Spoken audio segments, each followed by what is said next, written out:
আসুন ম্যাডাম। বলছি কি কালকে আমাদের অ্যানিভার্সারি ছিল। ও, আপনি এই রিংগুলো দেখুন।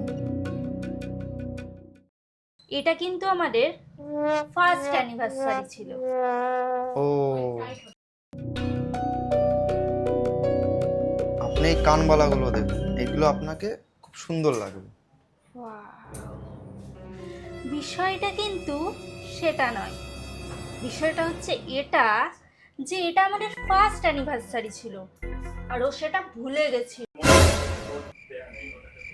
ও, আপনি এই নেকলেসটা দেখুন, এটা আপনাকে একদম অসাম লাগবে। পারফেক্ট। আপনি এটা সাথে এটা আর এটা দিয়ে দিন। এই নিন ম্যাডাম, কত হলো? আপনার 2,80,000। এইবার মনে থাকবে তো অ্যানিভার্সারি? বিলটা দিয়ে আসুন।